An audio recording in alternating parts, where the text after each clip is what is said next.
started. I will start my PowerPoint again.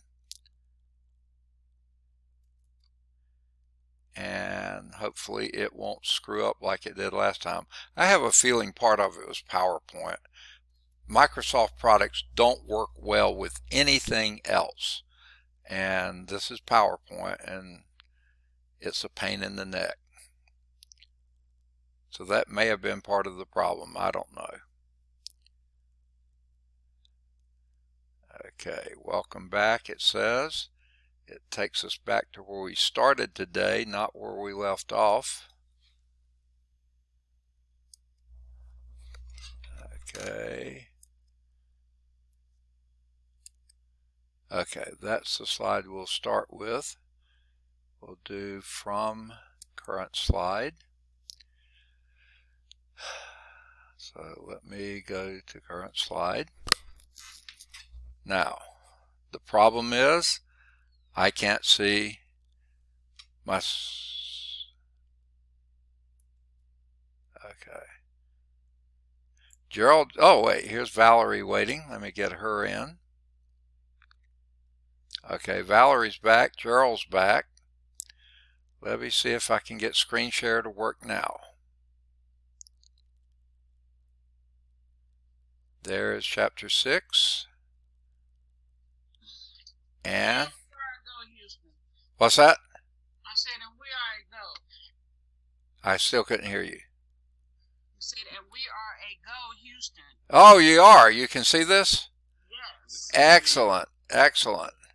Except the only trouble is I've only got 2 people here. Okay. But I'm glad y'all made it back. So everything now seems to be working more like it's supposed to. So your idea of having to shut everything down, but of course there's lots of problems with that too. In fact, let me go, I don't want to mess with anything. Okay, here's somebody else coming back in. Can't see who it is now. It's Angelita is coming back in. I'm pretty sure I've got her here. I've got Valerie here. I've got Gerald here. Okay, hopefully we didn't lose anyone permanently. Okay, so we were talking about this. I think we have finished that slide. And I can't get my slides to advance. Here we go. Now, this is illustrating this bullet point. Field lines go from the North Pole toward the South Pole. Now, the field lines don't care. You know, they're doing whatever they're doing. This is the convention we use, that the field lines point from the north to the south. How do we tell that? We put a little magnetic compass in there. Hold it there, and that's the direction it's pointing. So that's what we say. If we put it up here, it would be pointing this way. If we put it here, it would be pointing away from that North Pole. If we put it down here, it would be pointing toward the South Pole. Okay, so that's why we draw the field lines the way they do. They're the directions a small magnetic compass needle would point. If you could put it all around in there, that gives you your field lines. Okay, now that takes you to just about the middle of page, in between 156 and 157 if you're trying to follow in the book. Okay, now what are the sources of these magnetic field lines? Now here we're deviating a little bit from the book. Okay, this has jumped over to page 158. Okay, we're going to come back in a few minutes and do these slides. So we're coming back to those. I'm going to follow the PowerPoints for now, just so it'll make a little more sense. Otherwise, there's a lot of jumping back and forth. I may forget about it. Okay, so here's the sources of the magnetic field. That's the last thing we did. Here are the sources of the magnetic fields. We think they happen inside the magnetic material. Okay, there are microscopic fields. These are intrinsic spins on subatomic particles, like electrons and protons. There are other subatomic particles like positrons and a whole bunch of stuff like that. And something about the inside of a nucleus, or the outside of a nucleus where the electrons are, the way that the things are spinning. Now I'm going to give you a hint here. They haven't said it yet, but we're going to say it later. What produces a magnetic field? A moving charge. Let me say that again. What produces a magnetic field? A moving charge. And if you'll notice here, they mentioned electrons, they mentioned protons, they did not mention neutrons, because a neutron has no charge. Now, I'm not going to say there's no correlation between neutrons and charges. There are some in stars. Neutron stars usually do give out strong magnetic fields, but that's because of the residual charges that are there that are moving. But these are electrons and protons, their spin and the orbital motions of the electrons in the atoms. Okay? Now, all atoms have orbital electrons spinning around them, but they're just like this. They're in all different orbits, so all the magnetic fields cancel out. There's something about those three metals that we saw in the periodic table: iron, nickel, and cobalt. Those three must have something about their electron structure that more electrons spin in a similar pattern than others do. And that's what creates these microscopic fields, those orbital motion of the electrons in the atoms, and perhaps even the spins of the subatomic particles like electrons and protons. It seems like to me it has to do more with the motion of electrons, but I can't swear to that. That's just a gut feeling. Now, how do we get the macroscopic fields? The fields we can measure, we can see, we can sense. How do we get those? Well, permanent magnets are there. Those are like your lodestone or things you've made permanent magnets. That's something you can measure. The Earth's magnetic field we can measure. Electric currents we can measure. Now, why do I mention electric currents? Wait, we're talking about magnetism, aren't we? Well, guess what? Moving charges produce magnetic fields. So anytime you have electric current, you're going to have a magnetic field, because a current is a moving charge, period. So that's going to produce a magnetic field. Now, it may be a very weak field, maybe one you can't measure, but it is. But then we're going to build our way up to electromagnets. So basically, we're going to take these four and look at them individually. So let's start with permanent magnets. Okay? Now, let's imagine that you have a piece of iron up here. And iron has these microscopic magnetic packets, you might say, scattered throughout of it. Okay? But some of them are pointing this way, some that way, some that way, some that way. So they all cancel each other out. So this is why that hematite has no magnetic field. It's demagnetized. The random orientations, which are there on the microscopic level, but they're cancel each other out because they're randomly oriented. Okay? Now, the ferromagnetic materials, those are the only ones that have these microscopic packets, you might say. Okay? They have atomic magnetic moments. Your electron proton intrinsic moments, electron orbital motion, whatever it is that's producing these moments, they're there. But if they're randomly distributed, then you don't sense any magnetic field. However, these clusters of atomic moments align in domains. That's what these are representing. This domain is pointing upward, that one's pointing that way, this one's pointing opposite, this one's downward, this one's this way. They're just randomly distributed. Okay? Here comes Dre. I don't think Dre's been here yet, so welcome, Dre. Glad you made it today. Almost made a rhyme there, didn't I? Now, we've had just about everybody here that's been here. We're only missing Brianna and Diana. The other people that are not here are people, well, no, Leon. We don't have Leon here. But all the others are people that showed up, never even showed up one time, but turned something in early in the term, never to be heard from again. But of the people we've had, we're only missing Brianna, Diana, and Leon. Now, several people who were here earlier, and Dre, we had some pretty major weird things go on, and I had to shut down everything and come back up. That's why there's only 4 students here now. Hopefully some of the others will find their way back in because we only have 4 now. We're talking about what makes permanent magnets.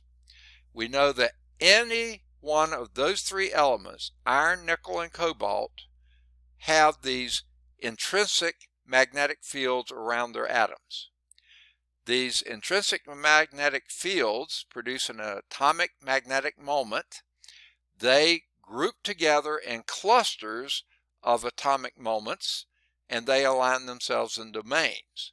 But these domains, if they're randomly oriented, there's no net magnetic field, because some point to the left, some point to the right, some point up, some point down, some point at this angle, some at that angle, some at all sorts of angles. If they're randomly distributed, no magnetic field.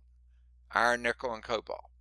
However, when clusters of these atomic moments align in domains, if they're randomly oriented, no magnetic field, but if they're magnetized, then these domains align themselves, the majority in one direction, and they point in the same direction of the field lines. Okay, that's the convention. Yeah, you have a few that are still counter to what the others are doing, this one and that one, this one and that one, but overall, is that my phone ringing? I can't tell. I don't think so. Okay. There's just too many moving parts here. Okay. Then you have a magnet. Now, how do you make them align? Okay. That's what we're going to be talking about.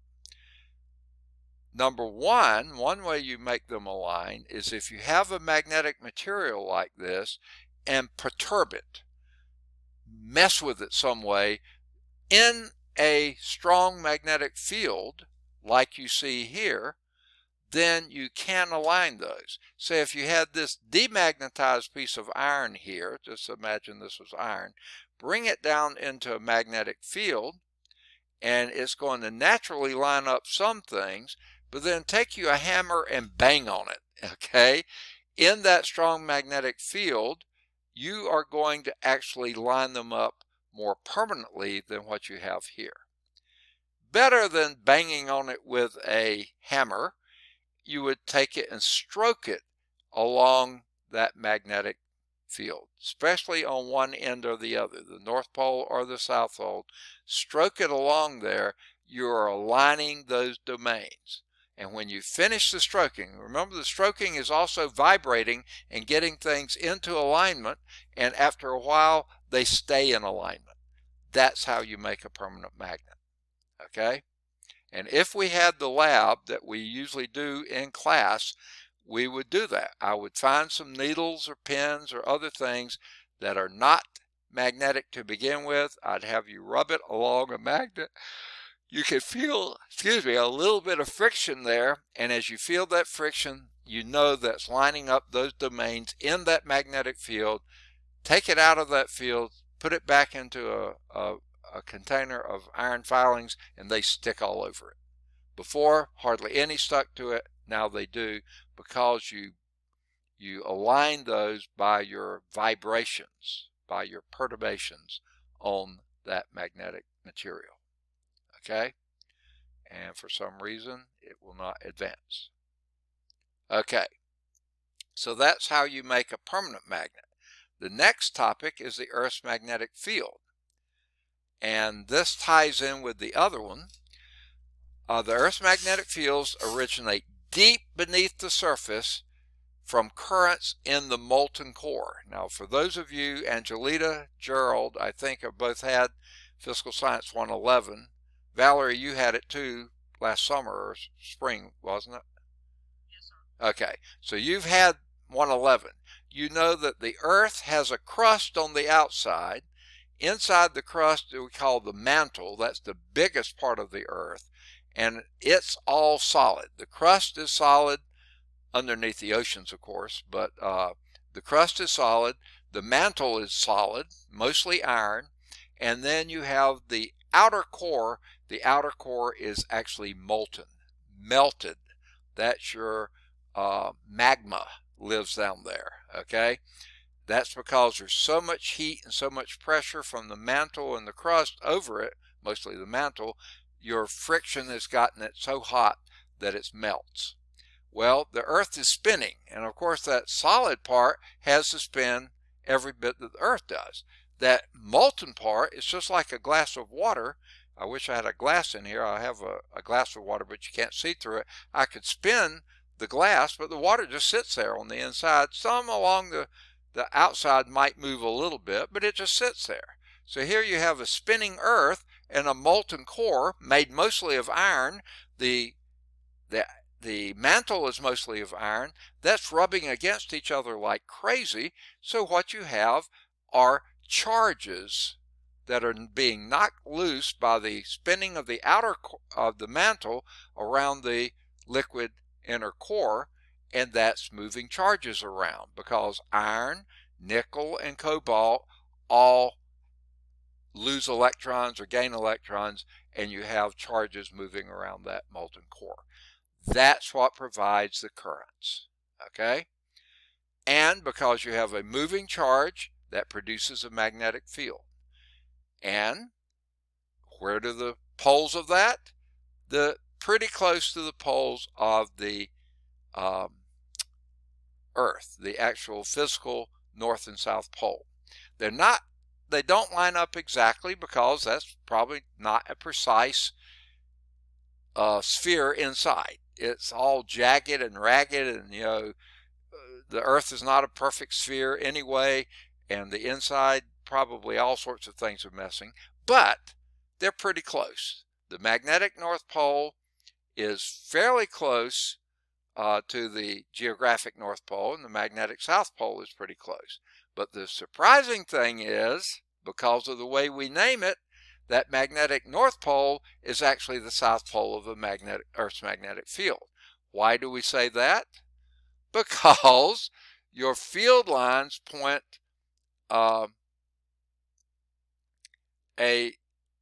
if you put a little magnet here, a compass here, it would be pointing toward the North Pole, but that would have to be a South Pole because the compass needle is a north-seeking point. So it's going toward the South Pole of the Earth's magnetic field. I'm sorry, I've got hiccups now. Everything's happening today. So the magnetic North Pole of the Earth is actually like the South Pole of the Earth's magnetic field, because all your North Poles out here point toward that one, and the South Poles point toward this one. So that would be the North Pole. Okay. Now, do they line up exactly? No. The geographic North Pole would be here, the magnetic North Pole here. Now, they haven't drawn a very good picture here. They made it way too far apart. These are really close together. The northern part of North America is inside the Arctic Circle, so there's not a lot of distance between this, and this is down inside the Arctic Circle, but in those islands that are north of Canada. That's where the the magnetic North Pole is. Now, the one in the south is even further away. It's not even in the Antarctic Circle, it's just outside of it. So that's a little bit further off than what the other one is. Because they don't line up exactly, then you have this problem of magnetic declination, a little bit of offset. And they had to take care of that when they were doing circumnavigating the globe and things like this. They had to realize they weren't really, their magnetic compasses weren't always pointing true north. Okay, so here's what those field lines look like, and this is where you turn back one page in your book on page 157, or if you got the little book 6-18, and you'll see this one. I wish that was a little bigger. Okay, now we happen to live in a pretty fortunate place. If you'll see the zero declination line here, and this is because of the offset between the magnetic North Pole and the geographic North Pole, the zero offset goes almost directly through Atlanta, Georgia. Looks like it's a little to the east of Atlanta, Georgia. I don't know if that would be further east than Stone Mountain or somewhere there. That's where the zero field line goes. It goes up here through almost up the border between Indiana and Ohio. You know, it goes right through the lower peninsula of Michigan. Okay, it's right there. Okay, we're just a little bit further to the west of that, so our compasses will point a little east of where true north is, about 2 degrees. That goes almost through Birmingham right there. Okay, so our magnetic compasses point almost just about 2 degrees east of the real North Pole. So we're pointing this way where the true North Pole is that way. Very little declination here. That's the offset that you get between those two poles.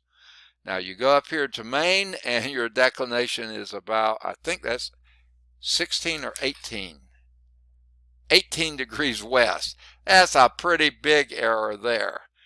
Go over here to Seattle and you're about 22 degrees off there. That's some pretty major error, okay? And you just have to account for it. Where we live, almost no error at all. I had to do a project when I was in between jobs, between Southern Research and starting to work at Western State Tech. And I was using a field compass, a magnetic compass, to take measurements over in Anniston, around Anniston, Alabama, where Monsanto had polluted the soil so badly in some of the neighborhoods. And I was taking soil samples and having to identify them with a magnetic compass. So I didn't have much error at all. I was probably between 1 and 2 degrees off, and that was it.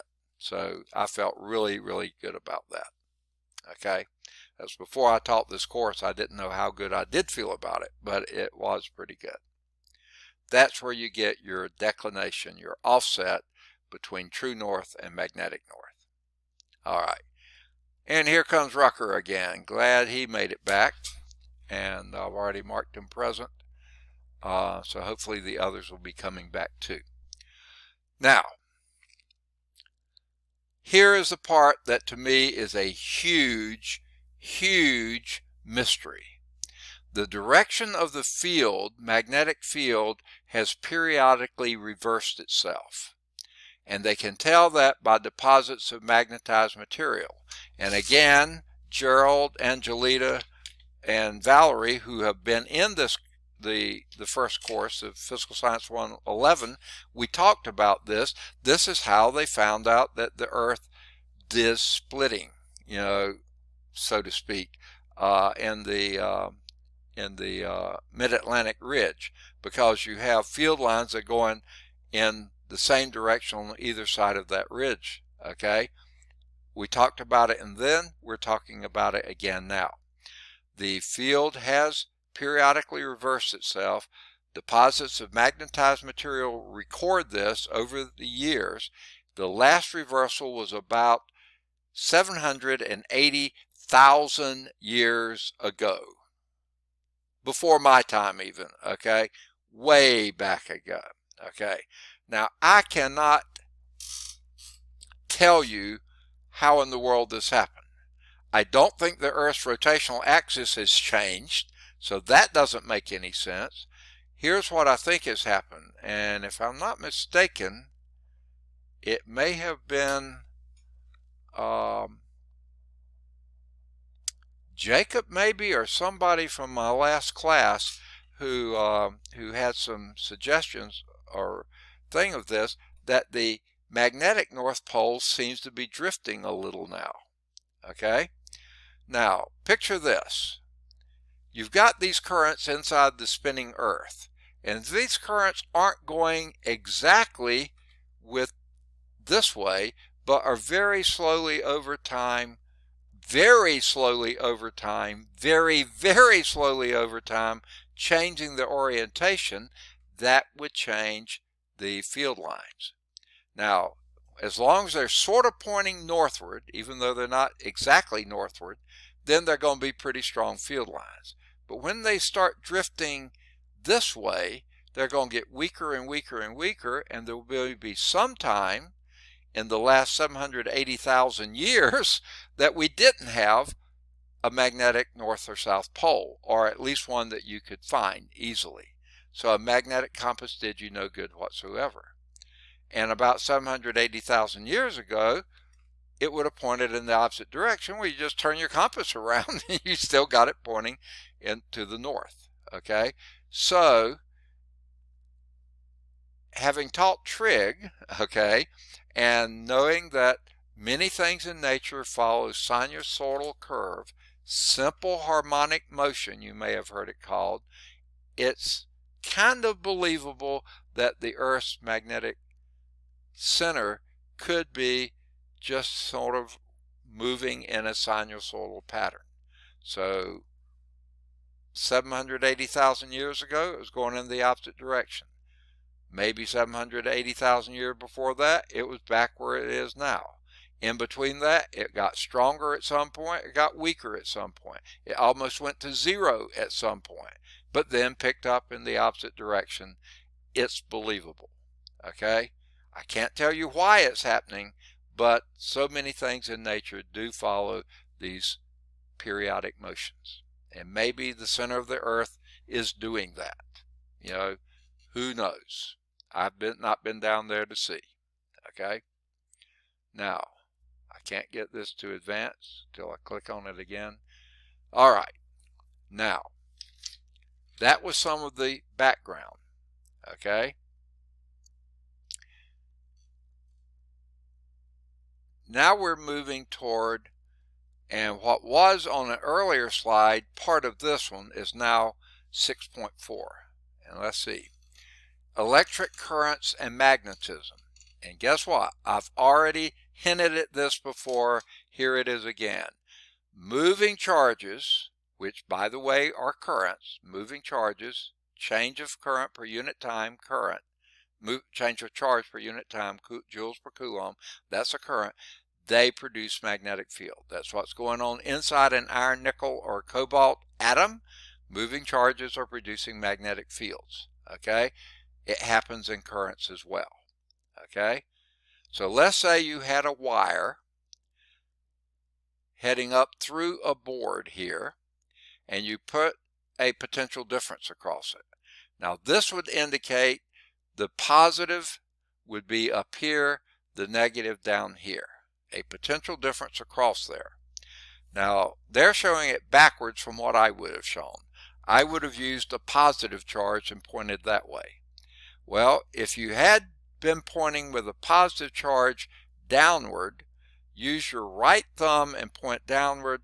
Your right fingers would curl in the direction of the magnetic field around that wire. As long as a current, now this needs to be a DC current, direct current moving in one direction, is going to induce a magnetic field around it in this way. You can put a compass there and read it. You put it at different places here, it always points tangent to those circles. Stronger inside here, a little bit weaker here, but it always points that way. You could sprinkle iron filings there, and they would line up just like you see these arrows lining up. Okay, you just wouldn't be able to tell which was north and south.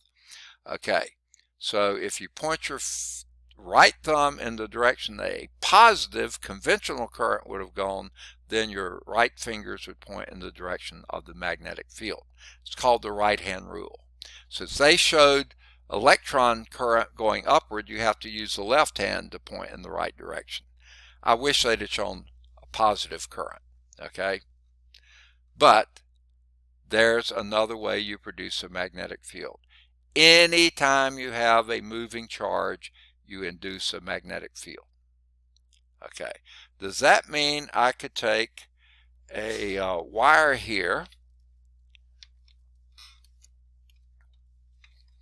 and I can't pick up a wire so you can see it and measure a magnetic field?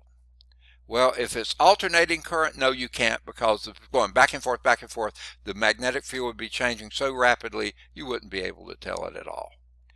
Moreover, like I said before, in this wire, you have current going this way and that way, so you wouldn't be able to tell it that way, because one current would have the magnetic field going this way, the other one would be going this way. So they would cancel each other out. So no, you won't be able to tell it. Moreover, you have insulation here that would dampen the field. Okay, so no, you wouldn't be able to tell it, because you have charges going in both directions in just about any wire you have. It's only when you connect this end of the wire to a battery, that end to the other pole of a battery, you know it's going in one direction, direct current. That's the only time you can measure magnetic fields. Okay? Now, the shape of the field is determined by the geometry of the circuit. A straight wire produces your magnetic field lines right-hand rule. Okay? As long as your right thumb is pointing in the direction of a conventional current, positive current. However, if you have current loops, you have a different deal here. Okay? Here is one loop of a current. Now your magnetic field lines here, again, they're using an electron. I'm going to go in this direction. Let's use a positive current here, going in that direction. Take your right thumb and point in the direction that it's going, and you see your fingers are always pointing toward the inside of that current, of that loop. Okay? They're always, let's see, did I do that right? Okay. Going up this way, okay, they're pointing inside and up.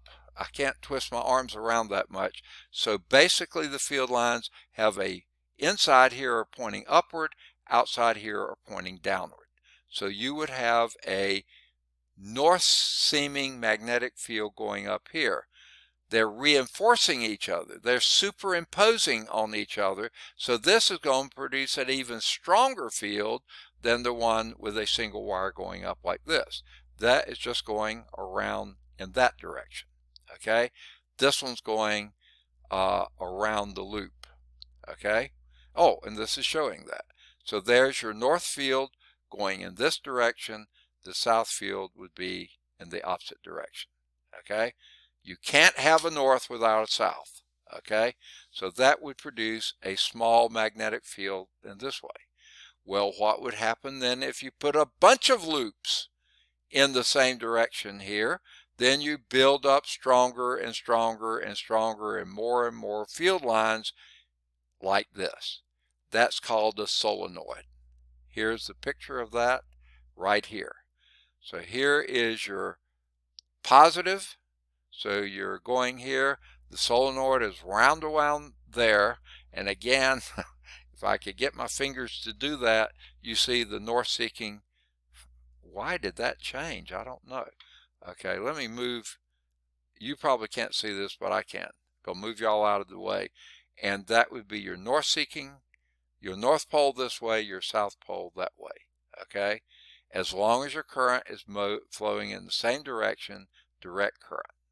Okay, and then it goes back into the south pole, the negative side of the battery. That would be a solenoid. You have a straight wire producing very weak fields, a current loop increasing that, many current loops forms what we call a solenoid. Okay, stronger and stronger magnetic fields. Okay, and these act just like they would. The field lines go around them just like they would if you put a bar magnet through there. Just the same. Okay? Now, let me move y'all back down again because you were cutting off the edge of the slide there. So what is an electromagnet? And by the way, we're now in 6.4 and we've turned over to page 186, I believe it is. No, at the bottom of page I'm sorry, I can't read. 159 to 160. Okay, I can't read my page numbers there. What is an electromagnet? Well, you have a solenoid, a coil of wire all in the same direction, direct current going through that wire, and then you put a ferromagnetic core in the middle of that. Okay? Now, these are usually more ironish cores, I think, because they're softer magnet, they're easier to magnetize, but also lose the magnetism more quickly. And as long as the current carrying wire is wrapped around that ferromagnetic core, when you have a current through it, that makes that core a very strong magnet. Very strong magnet. You just picture this solenoid, put an iron core right through the center of it, and now you've intensified that magnetic field, because all those domains are pointing in that direction now. And that can pick up literally boxcars. Okay? In fact, that's where they use it. I don't know if you've ever been down to Mobile. I've been in Mobile, but I haven't seen this. But they have a big shipping terminal down there. Trucks bring down the containers on the back of the truck, you know, the box cars, you might say, bring them down there, and they have these big electromagnets that go over that, turn off the juice, go over that, attach that. All they have to do is touch the top of that truck, turn on the juice, it'll pick up that the box, you know, the bed of the truck, carry it over, put it on the ship. Okay, turn off the juice, it stops, it stays right there. Or unload and do them in the opposite direction. Okay, that's what electromagnets do. They are strong magnets when you got the current flowing through them. When you turn the current off, they're no longer strong magnets at all. Okay, so they won't pick it back up. Also, junkyards use this to move metal from one place to another place. They use electromagnetic magnets, and you don't have to tie things together and make sure they're balanced and that they won't fall out. Electromagnet picks it up, puts it down, turn off the juice, moves it again. Okay. The field is enhanced by the combination of the core, the electromagnetic core, and the solenoid-like wrap of wire. It's enhanced by the combination. Can be turned on and off, so it's magnetic at some time, non-magnetic at others. Used in many applications. Most of your meters have some sort of electromagnet in them. Your switches often will just sometimes use solenoids, sometimes use electromagnets. Speakers, same deal, either solenoids or electromagnets. Motors have to use that, and we're going to see a few examples of all those. How are we doing on time? We got a few times. Here is an example of this. Okay, here is an electromagnet. You have a coil, DC coil. One of these is plus, one of them is minus, wrapped around a magnetic material, and when you turn on juice through here, that becomes, oh, and by the way, this sits in a horseshoe magnet, a permanent magnet that's north on this end, south on this end. So you have a strong magnetic field in this direction. Turn on the juice here, and your magnetic field is pointing upward because that's the direction of the coil. Okay, now turn on the juice, and if this happens to be north here, the way it's pointing, and you turn on the juice here, put whatever you're measuring, current, voltage, or whatever, and then as soon as you hook those up, this north, if this is north, it's going to repel that north and move over here toward the south. How much will it move? According to how strong this magnetic field is, how strong the electromagnet is. Okay, and that will then register how many amps, how many volts, and if you have it wired backwards, sort of, how many ohms, okay, that you're measuring for amp meters, ohm meters, and voltmeters. Okay, this they're saying is measuring current, ammeter. It uses the magnetic field produced by the current to interact with the magnetic field produced by the permanent magnet here, and therefore it deflects the needle to the right the stronger the current is here, as it's moving it away from this north pole toward the south pole. Okay, now, so the magnetic field and hence the reflection will be proportional to the current, talking about our constants of proportionality. You can modify this and make it a measure of potential, a voltmeter. The more voltage you have there, the more it is doing, because again, the more voltage is producing more current because of Ohm's law. Or wire it the other way, and then you can have a resistance or an ohm meter, and that's measuring how much resistance you have across, say, a circuit here. If that would create less current, then just scale it otherwise, so it's scaled for resistance rather than scaled for current. Excuse me, my anemia is really kicking in here. Let me see if I can drink a little bit of Coke to get some energy back.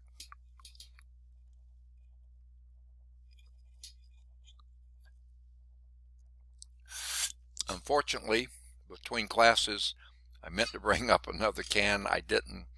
That's all, folks, so I'll just have to hang tough here. Okay. Here are examples of electromagnetic switches, and you find these all sorts of places. You find them in relays. They use a low voltage control current to switch on and off larger high voltage currents. We have now, I don't know if I told y'all or not, our furnace downstairs went out. It was 27 years old. It's seen better days, and it's not operating right. So had a guy come in today to give us, to take measurements and stuff, and he's going to give us estimates. Probably has already sent them to my wife because I was up here teaching. So, so we're using the heat pump upstairs here. That's why I'm able to be here in a short sleeve shirt, because temperature is about 70 degrees. That's comfortable. Okay, how does that keep it at 70 degrees? Well, you have a very small current relay circuit here, and that's making this into an electromagnet. Okay, now when you're in your thermostat, now probably most of the thermostats today are electronic, not bimetallic, but they could have been bimetallic coils. In the past they were, and when this changes temperature, like it turns cooler, it's going to tilt this mercury in the glass vial, which is going to complete the circuit here, and that small relay circuit that you have here, maybe just a little battery or something, is going to then activate this electromagnet, pulling against this spring. When it makes the contact here, it turns on your heat pump. Now that's a very simplistic method, but that's exactly what we've got in our attic here, is a heat pump, and it's being controlled by a very small electric current, and that's probably not a battery. It's a transformed AC circuit to DC, and it's a very small current there, that when either the electronics in the thermostat or a bimetallic coil in the thermostat tilts just enough, then it completes the circuit, turns on the magnet, pulls against the spring. When that makes contact, then your heat pump knows to come on. Now, if it went in the opposite direction, then that may turn on the heat pump to do cooling. And that's why the same heat pump can either cool or heat. You just set up your circuit to do one or the other. You tell it which way you want it to go. We're on the heat mode now. Okay? So that mercury switch is in your thermostat, or at least in the old thermostats. I doubt if the new ones have them in, but they may still. Okay? But that's what's happening. A small current here is controlling the big current in your heat pump. And it's doing it by way of a thermostat, which is using the difference in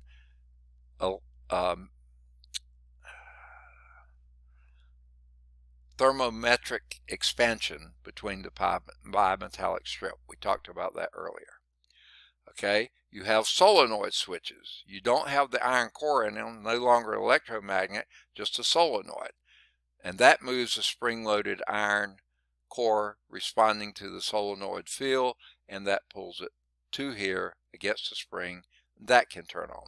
They use this in automobiles a lot. They use it in all sorts of devices. Okay, anything that has switches on them.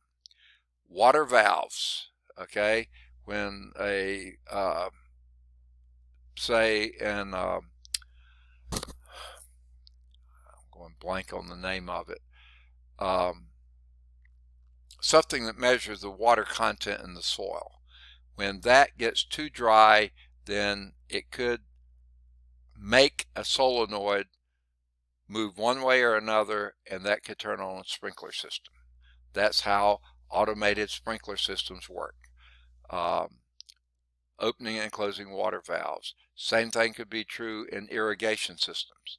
When the soil gets too dry, the electronics that measures that dryness, it makes it turn on the water so your sprinklers come on. So it's all sorts of things. Your automobile or auto starters, these are things that start something automatically, like I was just describing. VCR switches, when you press that button, all you're doing is closing, because you know all your VCRs have batteries in them. When you press that button, that's going to turn on the switch, send us a signal to the TV and tells, or the VCR or whatever it is, and tells it to start playing. That's how it happens. You have these solenoid switches in there. When you press the button, that forces them together against the spring, and then you start the bigger current to happening. Okay. Same thing happens with the doorbell, buzzers.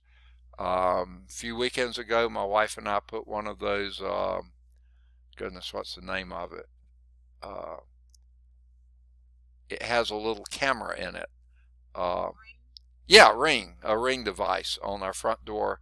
And now my wife can be at work and tell when a package is delivered, because she's, even if they don't ring the bell, if they come within, yeah, it can see, and it will let her activate and know. Now sometimes we had to do some adjusting because a car driving by sometimes set it off. We did a little bit of adjustment, and she got it so the cars don't mess with it. And she can even see when I go and pick up a package, and in the front after it's been delivered, she knows I already got the package. So yeah, those are doing the same thing. Electromagnets are controlling everything. Whoa, we've just gone over. Okay, let's just quickly, because this is so closely related, telephones, loudspeakers, any kind of speaker, these are coupled acoustic waves to electric currents. How do they do that? Electromagnets. Okay, in your telephone, the sound, now this is talk about the old phones, not your cell phones. I don't know how cell phones work. Okay, who does? Apple does, I guess. Samsung copied Apple, whoever. Okay, but in the old days, that telephone had those little holes in them. When you spoke into it, the sound, if you hold your hand in front of your mouth while you're talking, you can feel those little pulses of air. Sound is a compression wave. That compression wave vibrates carbon granules, which are very good conductors. When they press them together, that gives them less resistance. When they come apart, they have more resistance. And the pressure of your waves presses them together, and then the rarefaction, when you're not speaking, it pulls them apart, and that sends a changing resistance, changes the current.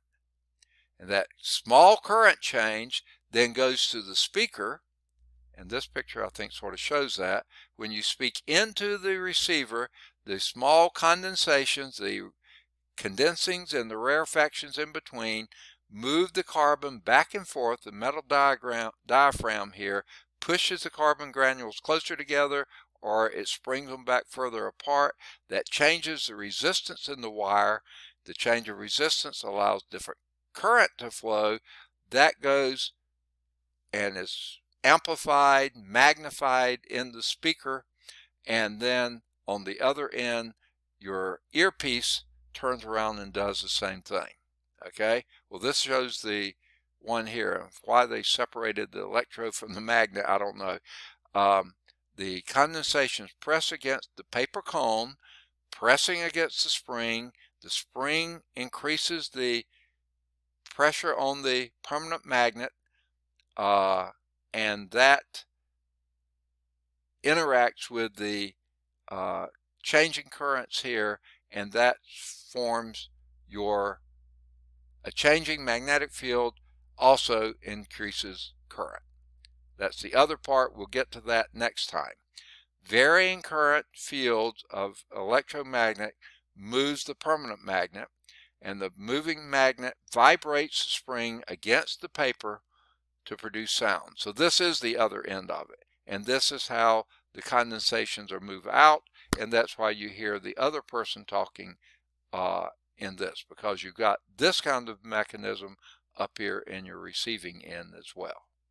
Okay, now we'll pick up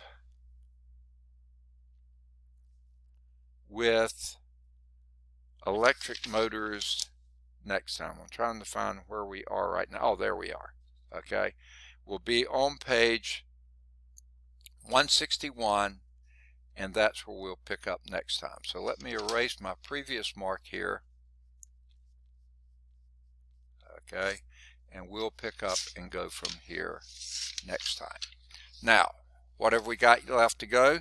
We got electric motors, we got electromagnetic induction, and circuit connection. So we should be able to finish chapter 6 pretty easily next time.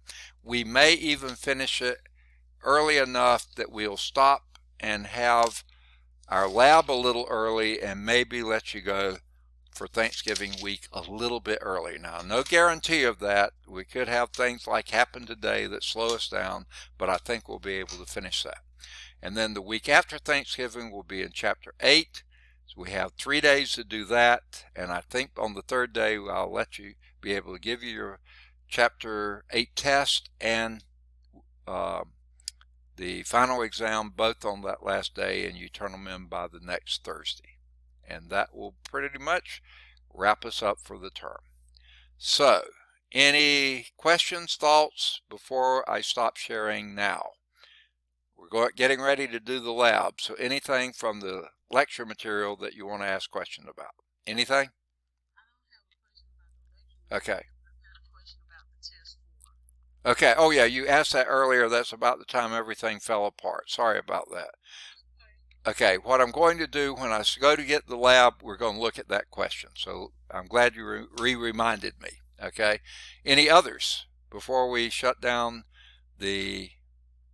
not the recording, but the, the lecture part of it. Okay. Any questions? Yeah. Say again. Which lab are we on today? Let me think. 1, 2, 3, 4, 5, 6, 7, 8, It's 9. 10. I think it's 10. I believe it's 10. Thank you. Right. So I'm going to stop sharing then, unless there's some other question. Any other questions? Well, I've got the PowerPoints up here. Okay, so I'm going to stop the sharing. I don't want to end that. What I want to do is have a different share screen. And on the share screen, now before it was showing my, oh yeah, I had to shut everything down, so I didn't bring this back. So I'm going to shut this down for a moment again, because it seems to be better if I do that. And I'm going to go, do any of you want a quick break? We'll try to keep it less than 5 minutes. Does anyone need a little bit of a break before we get going? Anybody? Everybody all right? Okay, I don't hear any objections, so let's go on. Okay, I'm going to be going now to Blackboard. That's where I'll answer the question about test 4, and that's also where I'll answer the question about the labs, show you how to get there. And I've got to go log back into Blackboard because when I shut down, I lost everything. Okay, this is such an awkward old Blackboard. We had a chance to go to a newer, lighter, more modern package, and the state decided to go with Blackboard. Boo hiss. Okay, but y'all knew Blackboard, so you're okay. Okay, now let's go to courses, and let me go to this course, which is coming up now, Physical Science 112. That's us. Okay. Now, let me see if I can get my share back. This is where it messed up last time. Okay, let's see if I can get screen share to show up now. There it is, Content Google Chrome. Okay. Let me move this toolbar out of the way. Have to do this every time something changes. Okay. Now, I'm in our course right now. I'm going to go to weekly assignments there, and I'm going to go down here. Now we're in week 6, is that right? Yes. Okay. So if test 4 is out there, it should be in week 5. There's lab 8, and there's test 4. But that doesn't mean it's necessarily there.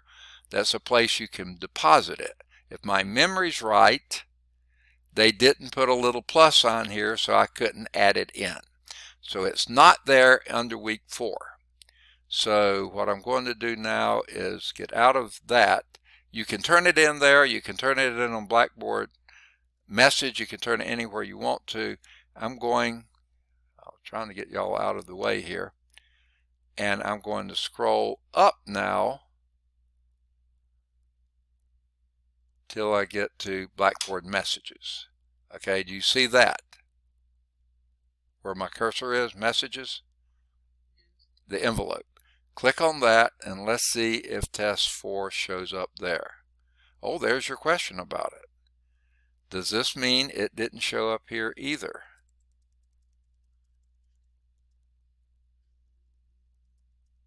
I didn't see it. No, you're right, it's not there. Let me put it there right now. Okay, I thought I had put it in there, but evidently it didn't. I guess when I couldn't put it where I meant to, I was going to get it later, never did. So let's go to add a message here, and I'll send it to everybody, all course members, and let's see if I can find it. Okay, this is test 4.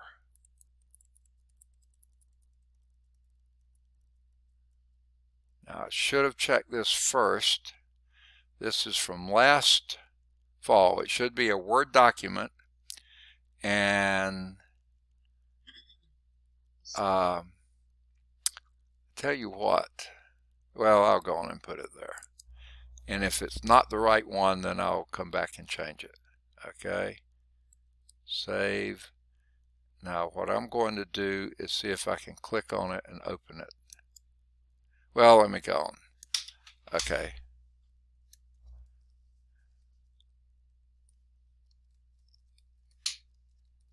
And it looks like it just destroyed it.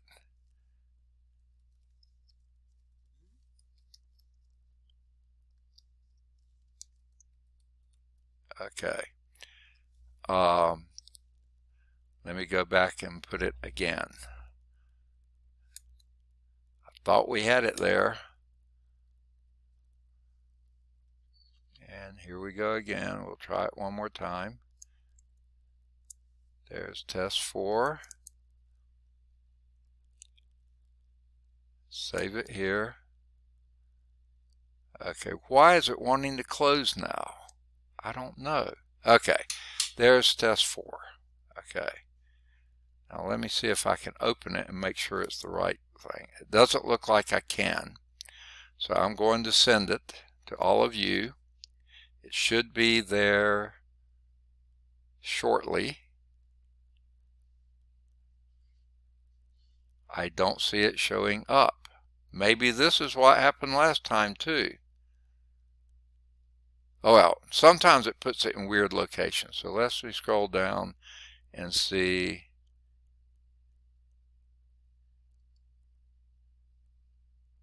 I have it. You do. Is it near the bottom? Yep, there it is. It's at the top for me. Is it? Okay. Let me see if I have it in here twice. I didn't think about scrolling down. Whoa, that's too fast. Okay. Okay, there's test 2.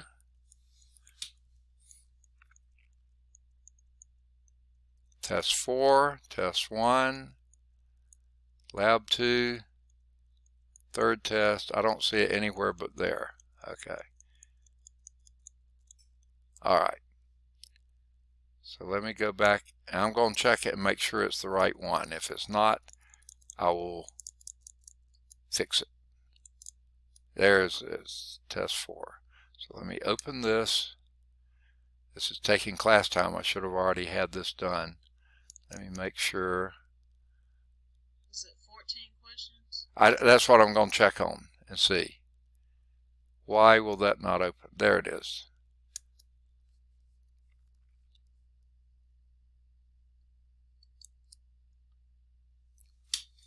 I've had some negative things happen before. That's why I check it. Most of the time I open it before I get to the point of being in Blackboard messages. Okay. There we go. You probably can't see it, but I'm going to scroll down and see if it's all here. These all look like the right questions. They're the right subject. Now why it ends in the middle of a page like that, I don't know. But that could be exactly what it's supposed to. That's all I got, so I would say, yeah, that's it. Okay, sort of a short test. So, all right. So that took care of that issue. Sorry about that. I should have already had it out there. I tried to put it in the other place. It wouldn't go. I was going to do it here, and I forgot to come back and do it. Okay. So now let's go back to I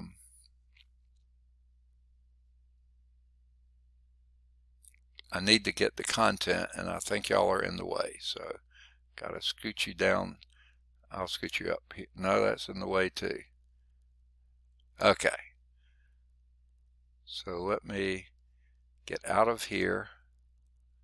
Ah, there we go. Let's go back to content. All right. And we go back to weekly activities. And we go down to week 6. Is that right? Okay. And that's where we get. Now this is where you can turn in Lab 10. This isn't necessarily where Lab 10 is.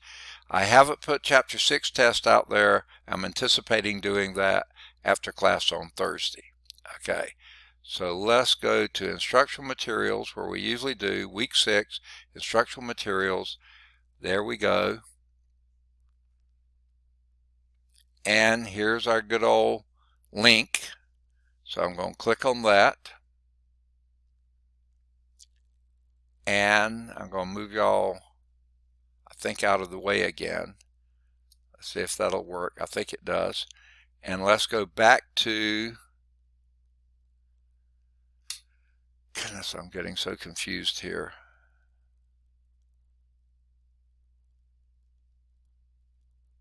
Here we go. Go back to Blackboard, and we're doing Lab 10. We'll do Lab 11 next time. And I think I'm going to do it from here because that'll be easier than going back and forth here.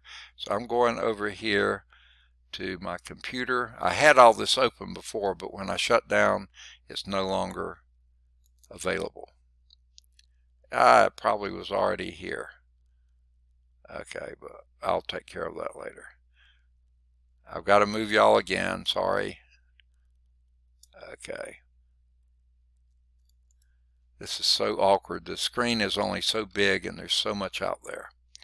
Okay, Physical Science 112, and we're in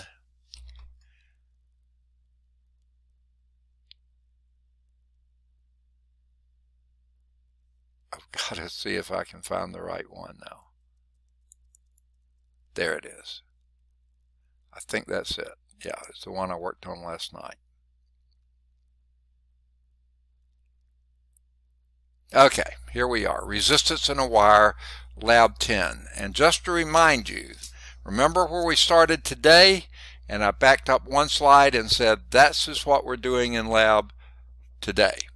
So we'll go to week 6. Okay, y'all probably can't see this, can you?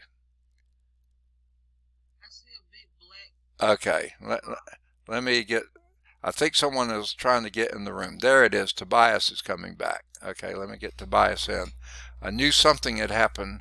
I already have Tobias marked here today. So, all right, let's go back to screen share.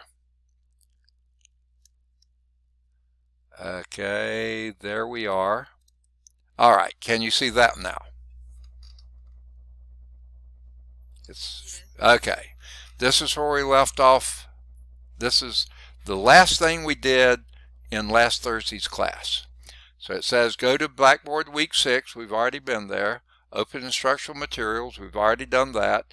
Find the laboratory simulation. That was our PHET link. Click on it. Okay, and let's go back to that then. Now I can't remember where this is right now. Do I have it open here? I think it's right there. I thought I had it up. Oh, there it is. Okay. So there it is, offline access. Okay, that's where it is for me. Go to simulations, go down to physics. Can you see that? Yeah. Okay, click on physics. And sorry, my wife just got home. Let me close the door because otherwise I bother her. What's that? Yes, absolutely. Okay. All right.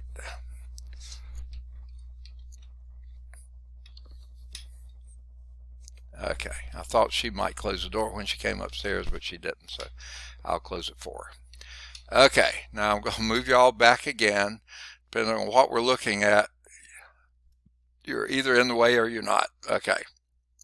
So we go down here and scroll down until we get to, I think it says resistance something.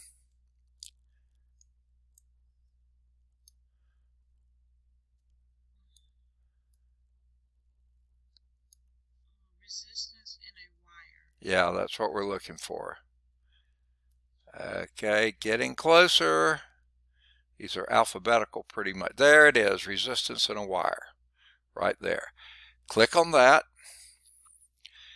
and then go to the triangle in the circle. Can you see that? Yes. Click on that. It takes a little while for PHET to start. Okay, now I think what I'm going to do is move y'all back down. You can't see it, but there we go. All right, and let's also go back to the paper. Okay. Okay, so here we go. It says, when it comes up, all the clicking we've done, note that the 3 values of resistivity, that's rho, length L, and area A in the right rectangle, record them. So the rho is going to be resistivity. Now if you've got a book and you got it open to chapter 6, I'm going to point where we are in chapter 6 again. It's about where we started this time. Go back one page, and the formula here is even given. I thought it was.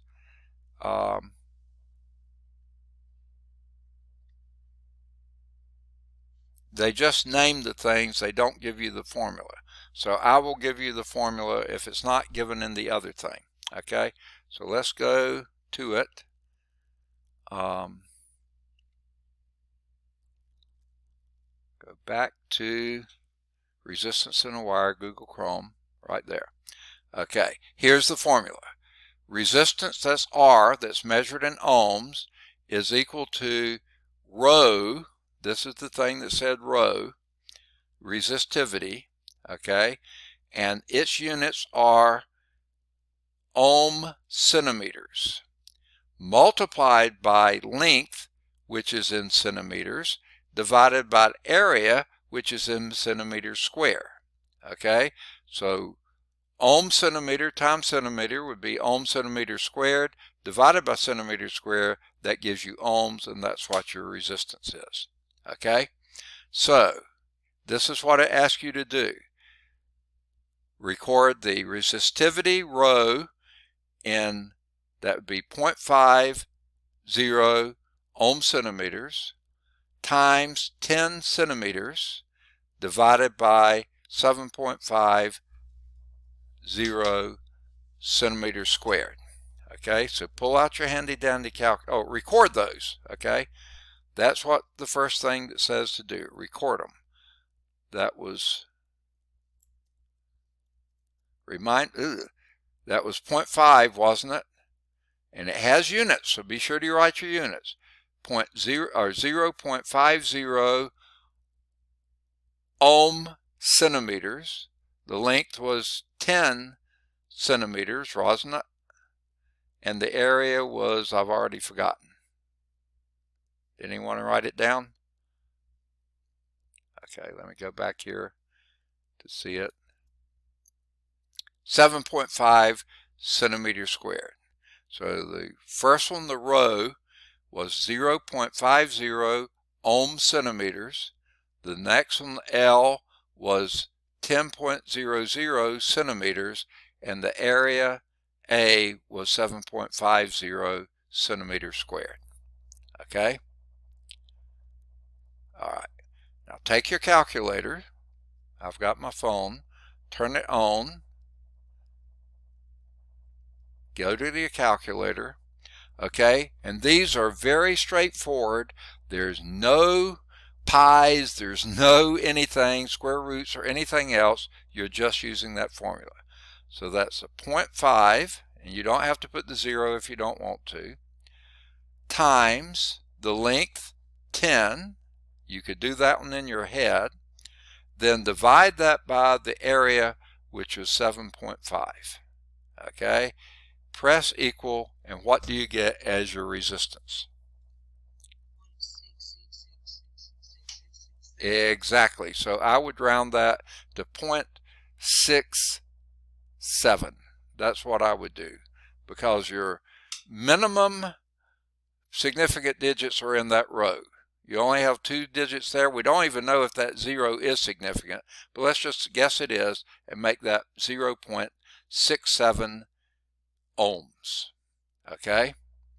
Now, what does it, oh, up here it says 0.667 ohms. You can write down either one you want to. Okay? So you see again, and let's go back to the sheet of paper. Okay? And it says, use the formula given, calculate and record the resistance. If you said 0.667 ohms, that would be fine. Does that value match the one in the rectangle? Did you see it? I pointed it out. Yes. Yes, okay, you saw it. Okay, 0.667 ohms. Okay, now I'm going to do something real quickly here. I want y'all to write down a couple things for me, just on the back of your piece of paper, on scratch paper, wherever. We're going to pick two resistivities less than this one. Okay, let's use 0.1. Okay, and let's use 0.3, or something as close to 0.3 as possible. Then we already have 0.5. Then let's do 0.7 and 0.9. So write down that on a piece of paper somewhere. That's what we're going to use. Okay. All right. Wasn't that neat?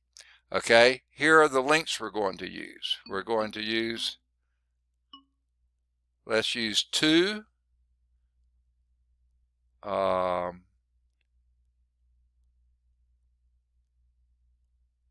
Let's see what the smallest. Let's use 1. Let's see if we can use 1. Let's use, we may not be able to use 1 on the nose, but we're going to shoot for 1. We're going to shoot for 5, and we'll shoot for, we already used 10, so then let's use 15, and then we'll use,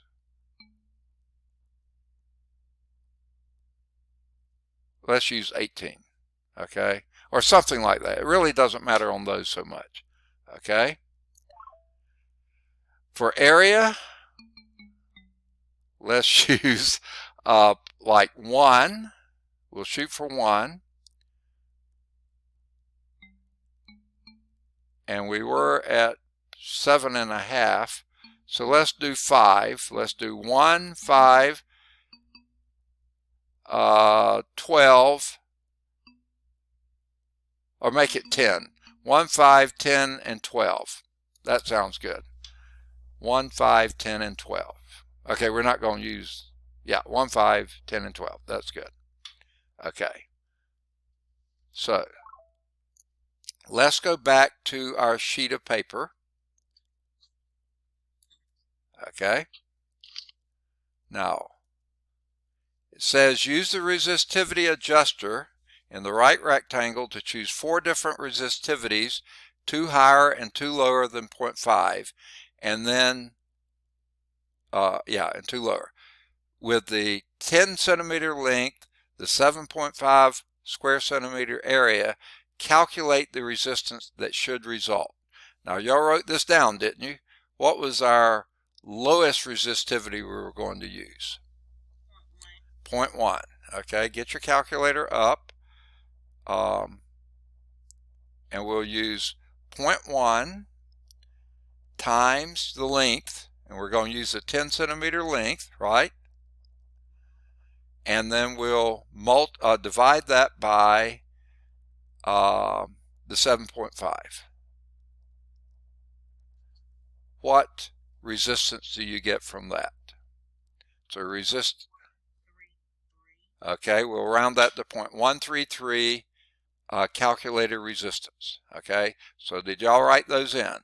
You put 0.1, is that what you put? No, 1, wasn't it? No, 0.1, 10, 7.5, and your calculated resistance was 0.133.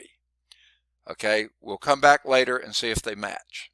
Okay, now pick a second resistivity. What was the next one we said? 0.3. So put 0.3 in here. I'm going to put it in my calculator as I'm talking. Multiply that by the 10 and divide that by the 7.5 and hit equal. What do you get there for calculator resistance? 0.4. We'll come back later and see if it matches. Okay, what was your next higher resistor? 0.7. Resistivity. 0.7. Multiply that by 10. Divide it by 7.5. Right? What do you get your calculated resistance? That's 0.933. I agree with you. We'll see if it matches later. Okay, what's your highest resistivity? 0.9. Okay, y'all put 0.9 there. Your length was still 10. So multiply that by 10 and divide that by 7.5. And what do you get? 1.2. 1.2 calculated resistance. Okay, ready to go check them? Or do you want to do the rest of the calculations first, then we'll check? It's up to you. I'm sorry, I missed that. What did you say? I'm sorry. Okay, do you want to go check and see if they match now, or do you want to move on and do the rest of your calculations and then we'll come back and see if they match? Oh, let's do the rest of the calculations, but that's just me. I'm going with majority. Okay, well, since you're the only one that's... Fine with me too. Okay, so here we go. We'll click on the orange circle and the curved arrow. We'll do that when we get back there. To go back to original settings, we're going to leave, we've already chosen 4 different lengths, so you can go on and write those in. What were those lengths?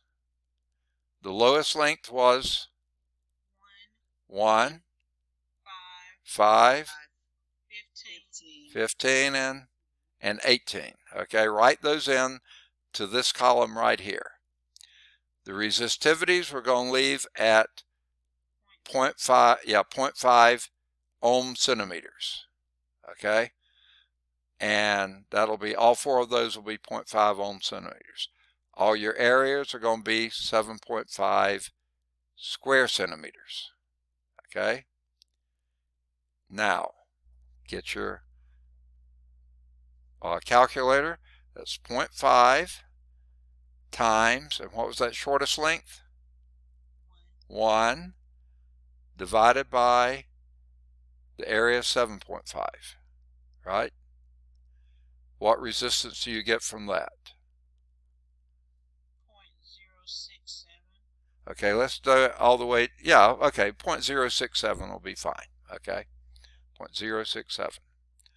Okay, resistivity was again 0.5 times, and what was the second length? 5, and divide that by 7.5. What you get your resistance, calculated resistance there to be? 0.333. Got it. Okay, we'll check the match later. What was our fourth resistivity? Oh, that was still 0.5 times, what was our third length? Sorry, third length. 15, and that was centimeters, and then divide that by your 7.5, right? Equal, what do you get? 1, calculated resistance of 1 ohm. Okay, let's do our fourth resistivity. That's still 0.5 times, what was the fourth length? 18 divided by 7.5. What's your calculated resistance there? 1.2 ohms. Absolutely. Okay, let's scroll on down. Now, this time we're going to use resistivity of 0.5, so you can fill all 4 of those to be 0.5. All our lengths are going to be 10, and now we're going to use those 4 areas that we came up with. The smallest area was what? 1 square centimeter. The next one was 5. The next one was 10. Okay, and the next one was 12. Okay, so let's take that first resistivity, 0.5, multiply it by the length, which was 10, and divide by the area, which was, what was it again? 1. What's our resistivity, our calculated resistance then? 5 ohms. Okay, All these things have units. I haven't been saying them, but they all have units. Be sure you put your units in there. Okay? What's your second resistivity? That was 0.5 ohm centimeter. I should be saying that. Times the length was 10, right? Yeah, 10 centimeters.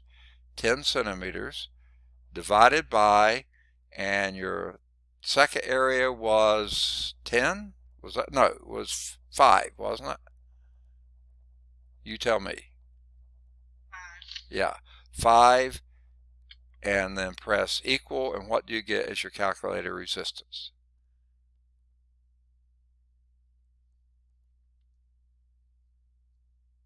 Anybody? Is it 10? I got 1. Did I do something wrong? I don't know. Let's go back and check. It's You did. Okay. We both got 1. Okay, no. How many more are there? No, never mind. Okay. All right. Yeah, I think it came out 1 ohm resistance. Okay. Well, that was the second one, right? What's the third one? 0.5 was the resistivity times the length was 10 divided by, and what area did we have for the third one? 10. And what was your resistance then? 0.5 ohms. Okay. I should be saying all these.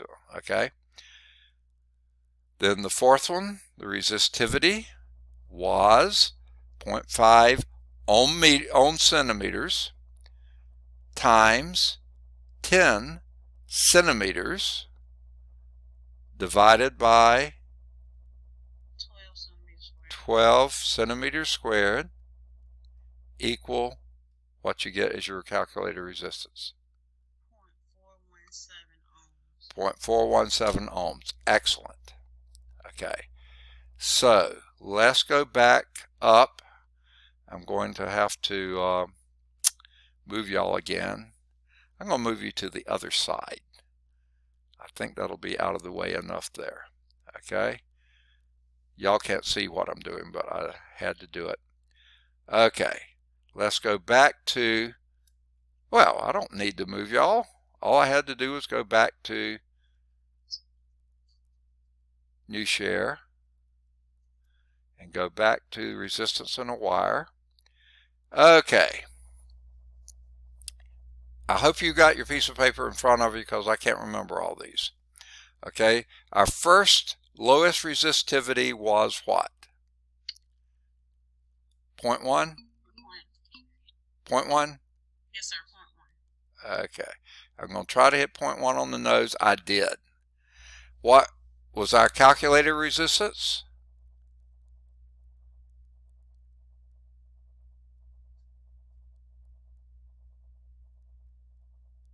Anybody? 0.133. And look at the board here. Can you see that? 0.133 ohms. Perfect. Okay. You ready for the second one? Yes. What was it? 0.3. 0.3. You like my sound effects? There we go. On the nose again. Okay. What did we calculate? 0.4. And what did they get? 0.400. Excellent. Way to go. What's our next resistivity? 0.7. 0.7.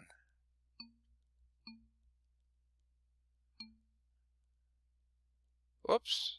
There, I hit it. Ohm centimeters. Be sure you put your units in. What do we calculate the resistance to be? 0.933 ohms. Hey, look at them. They got it right. Good for them. And what was our last resistivity? So the match was yes. That's all you put on the match is yes or no. Okay. What was our last resistivity? 0.9? Was it? Tell me. Yes, sir. 0.9. 0.9. What did we get as a resistance? 1.2 ohms, they put 1.20 ohms. Did it match? Yeah. Yes, very good. Okay. Now, if you're playing with this, you don't have to move it back to 0.5. All you have to do is hit the circle, the yellow circle down in the lower right that has the circular arrow in it, and it takes you right back in. It makes a nice noise too. Okay. What was our... And by the way, as you increase resistivity, you're increasing the resistance, right? And that sort of makes sense. That's a direct correlation, a direct proportion. Increase the resistivity, you increase the resistance. Okay? Now we're going to come down to the length. And what was our lowest length? 1. Let's see if we can get to 1. Whoops. I may not be able to get exactly there. I get to 0.98, so I'm not quite there, but close. Okay? What was our calculator resistance?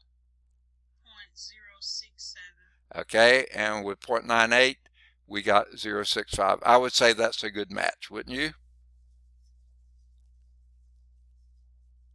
Yes. Yes, good, good. Notice with a shorter wire, you don't have as much resistance. These little dots in here, they represented the amount of resistance in the material. That's what the row is dealing with. And when you had a very high row, you had more of those dots, so there was more resistance, so that's why you got there. With a very short length, again, because the relationship, direct proportionality between length and resistance, that gives you a very low resistance, because you don't have to pass through many of those dots to get to the other end. Okay, what's our next length? 5. Gonna be hard to get right on 5, but let's try. I think 4. I was going to say I think 4.97 might be as close as I can get with my fat finger. So we're not quite on there. Notice you got more resistance to go through because you got longer distance to go through. And what do we calculate it to be? 0.333. And they got 0.331 because I can't hit it on the nose. So I would say that's a good match, wouldn't you? Yes. Okay, what's the next one? 10? Second? 15 centimeters. I can't hear you. 15? 15 centimeters. Okay, let's see. Because my thing is making noise. I probably can't get it right on the nose, but let's get as close as I can. Oh, that's probably as close as I can get. 15.02. So you see you got more dots to go through down here, right? So you expect your resistance to go up because your length has gone up. What do we get it as? 1. And they got it as 1.00 ohms. I'd say that's a perfect match. Okay? What's our longest length? 18 centimeters. 18 centimeters. Whoa, went right past it. I think 17.98 might be as close as I can get. You see you got more resistance you're hitting as you go through here. So your resistance goes up as the length goes up. And what do we get? 1.2 ohms. Oh, and what did they get? 1.2 ohms. Excellent. Way to go. Now I'm going to take a moment. Okay, everybody got that? The match was good. Yes, it matched. Okay. Ready to go back? I'm going to go back, hit my yellow circle here. Whoops, nice sound. Let's go back and see what happened. I meant to point this out as we were doing before. As you decrease that resistivity, we went down to what, 0.1? Notice there are very few black dots in here. It's going to be really easy for that current to go through here with very little resistance. So therefore the resistance goes down when resistivity goes down. What was our next one? 0.2 or 0.3? 0.3. Same length, same everything. The difference is you got more black dots in here, more things to bump into, right? So resistance goes up. Not by a lot, but some. So you see, watch that as I move this. The next one was what, 0.7? Okay. Look how those dots populate in there.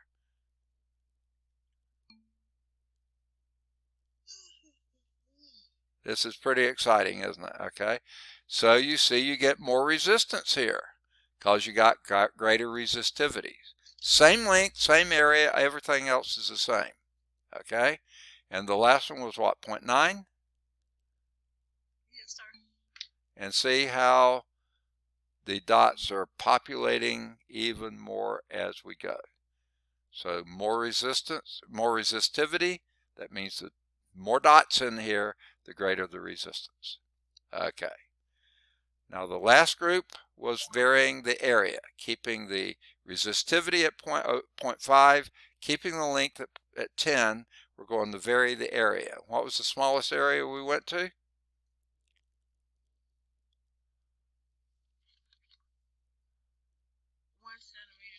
1 square centimeter. Now what's happening here, folks? Bless you. Okay, I can't get one on the nose. Look how small that is. It's going to take a lot of effort to get something to go through that small of a wire. The area got smaller. This is an inverse relationship.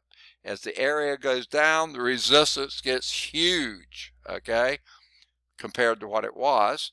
And we got, what did we get as our answer?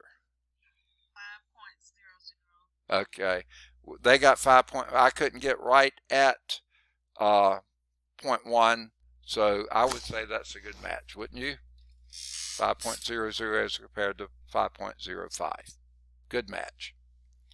Okay, now what was our next area? 5 centimeters squared. 5. Let's see what happens at 5.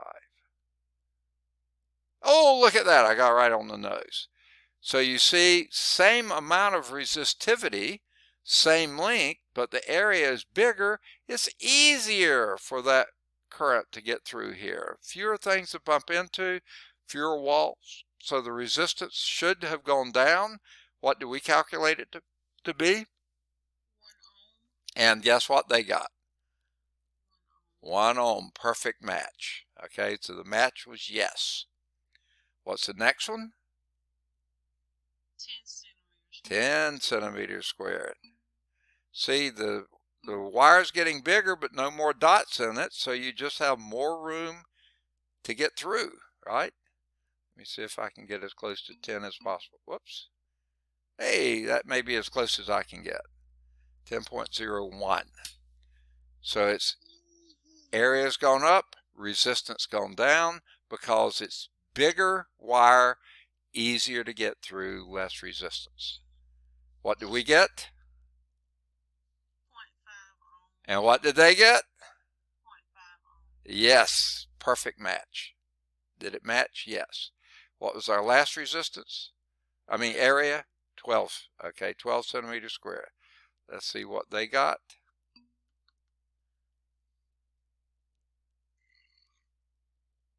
Someone's snoring already, I think. Okay. All right. I'm sorry, that's my husband. No, I'm just kidding. Okay. All right. What was your what was our guess? 0.417 ohm. And we got so close because I couldn't get 12 on the nose. 4.416. I'd say that's a good match. And you see, the bigger the area, the easier it is for the current to get through there, the less resistance you have. Does that make sense? Yes. Okay. Was this lab any good, or was it just busy work? You want the truth or a lie? Truth.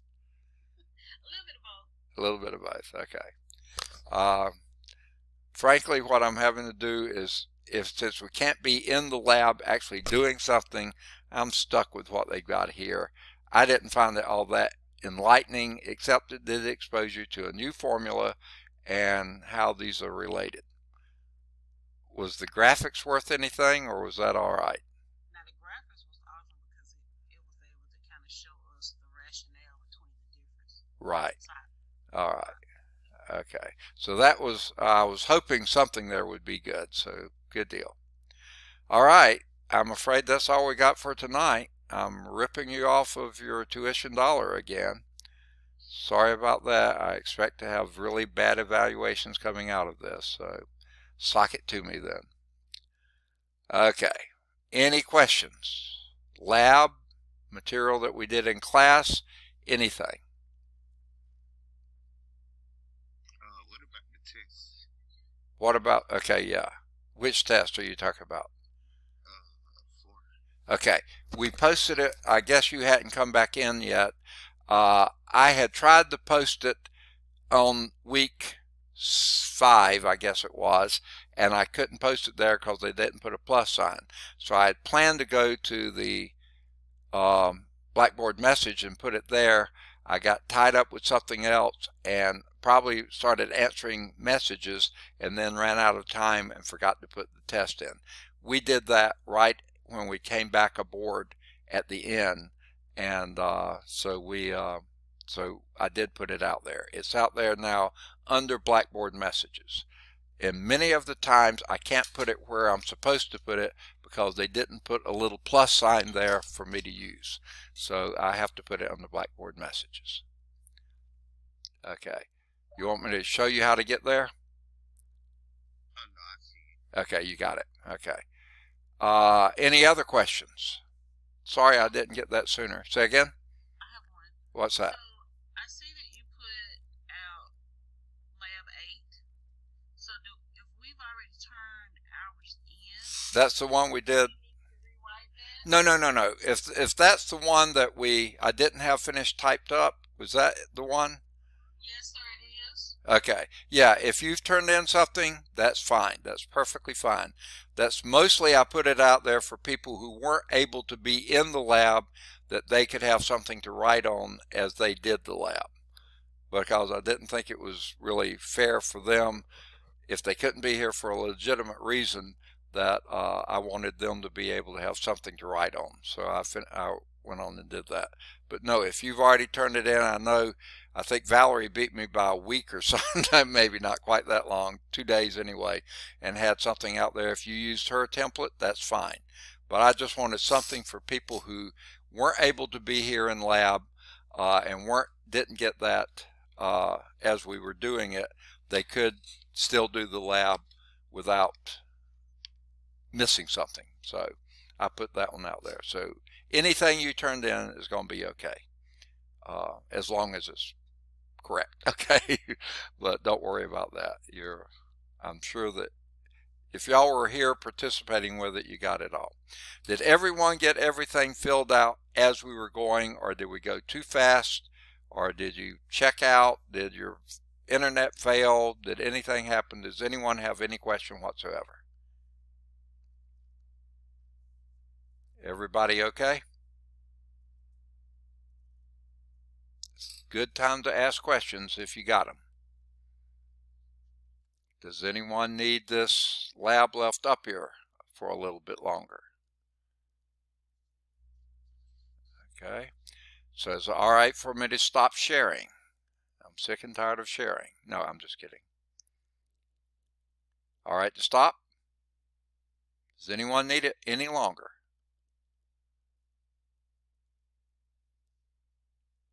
Okay, I'm hearing no answers, so I'm guessing it's all right to stop. How about the whole meeting? Do you have any questions on anything? I think we're already losing people. Let me just quickly go over what we're going to do from here on. Okay, for anyone who just came in, I think Dre maybe and some of the others, if you came in late and you didn't hear about, they're running advising and registration help on both campuses, Birmingham and Bessemer. On the Birmingham campus, it's the new Academic Success Building, somewhere first or second floor. I haven't been there. If any of you have been there, let me know where it is. On the Bessemer campus is the Ethel Hall Auditorium.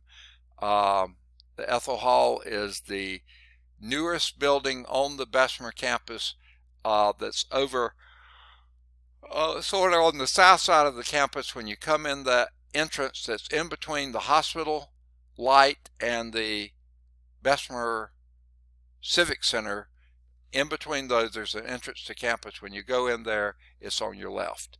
So if you need any directions, you can probably find them. Call me, ask me, I'll help show you how to get there. But either place, the auditorium, you go up, when you park in the student parking down there, walk up the hill around the building and come in the main entrance near where the flagpole and that kind of stuff is. And when you come in, the auditorium is immediately on the right. It doesn't look like an auditorium. It's a big open room.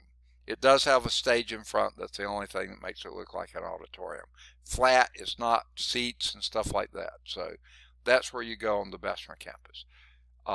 The best thing in my mind to do would be to go to Virtual Advising Center, get your advising there, then do your own schedule. However, if you have help, need help, you have questions or anything else, then it's a good idea to go to and take advantage this week. At this time, there's only 15 minutes left tonight, actually 12 minutes left tonight, so not much time to get there, but you got tomorrow and Thursday from 9 in the morning until 7 in the evening. There will be people at every table there. There's general studies, business, career tech,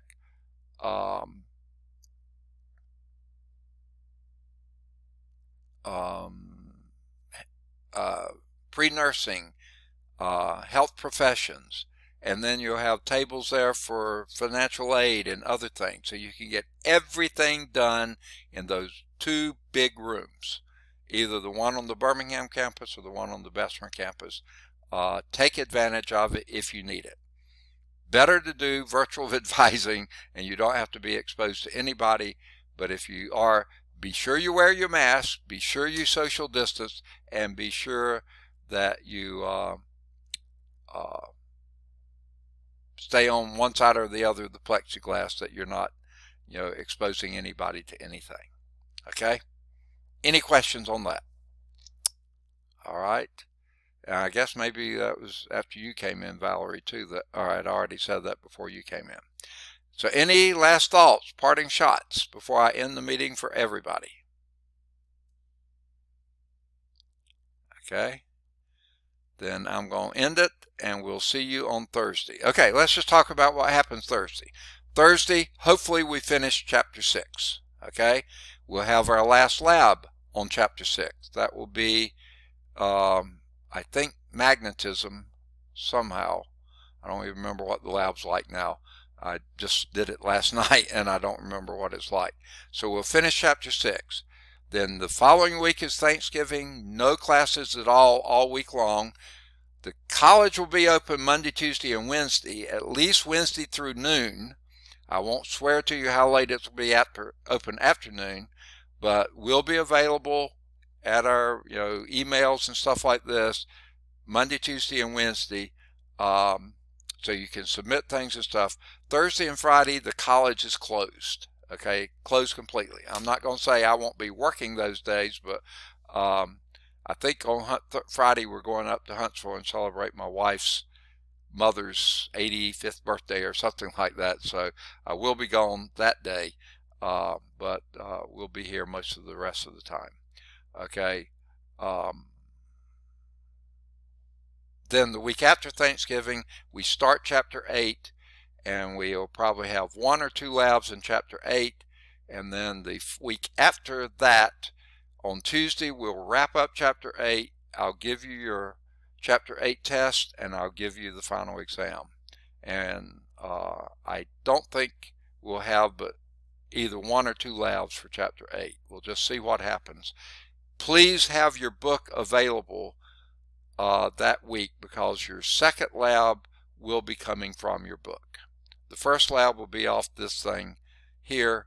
The second lab will be from your book. So you'll need your book, and if you don't have a book, you'll need to somehow arrange to share books or somehow get what you need from the book.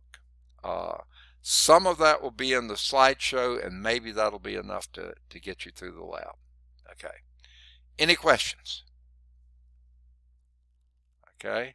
Then I'm going to end the meeting for everybody unless there's any questions or thoughts or anything you want to ask. Anything? All right. Good deal, folks. We're getting to the short rows now.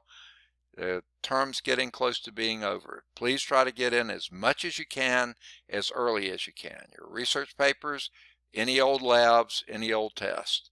I know several of you, like Tobias, I think has probably turned in some stuff I haven't printed yet. Probably some of the rest of you have too. But anything that you're behind, please get it caught up. I'm going to try to get all my stuff caught up as well. Okay? Good deal. We'll see you on Thursday. Take care. Okay. Bye-bye.